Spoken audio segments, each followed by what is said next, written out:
Skid Row Radio, I'm going to try to describe this to you through various analogies. Now, basically, consider that the arguments you make about bringing another life into the world and the risk involved is similar to risks you take with yourself, your own life. Okay, I know you're not going to agree with me in the end, but just understand the analogy. Then you could say why the analogy is broken, and that'll be digging down. When you are 10 years old, you are not the same person that you are at 40 years old. Let's say you're 17 and you are emancipated and on your own, and you decided to take all of your money, buy a ticket for China, and go live in China. And you end up working in factories as a wage slave in China your whole life. And when you're 50, did that 17-year-old self have the right to enslave you? No. But you don't say that a person can't choose what to do with themselves and put themselves in a future situation that's undesirable, right? Does somebody have the right to inject themselves with AIDS? I would say no. And this is a reason also they don't have a right to give their children AIDS. Taking a risk is a different matter. But I mean, in terms of using this metaphor, we don't say you can do anything to your future self. For example, you are not allowed to sell yourself into slavery. You cannot sell your future self into slavery. You can't even write a contract with yourself and expect a legal system to keep it.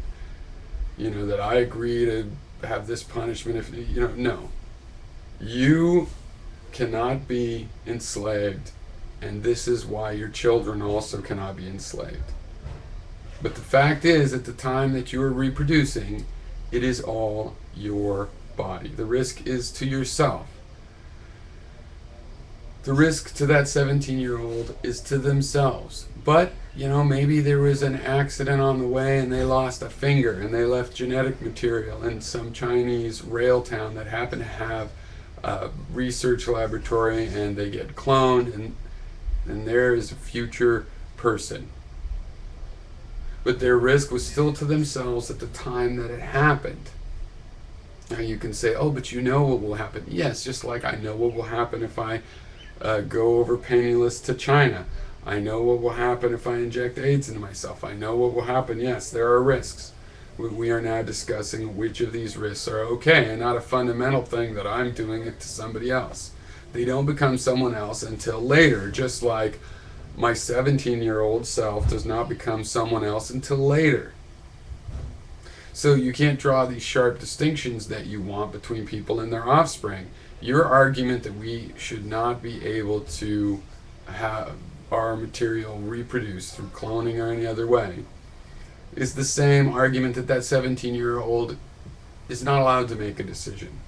They can't make any decision because the decision is going to lead to ramifications on someone else, someone that doesn't think like them, someone whose body's not the same as theirs. It is the continuity between the two that justifies all decision making and where you draw the line.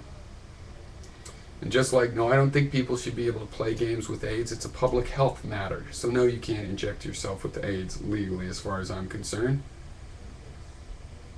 You can't sell yourself into slavery. But you are allowed to cross the street and risk killing a future version of yourself.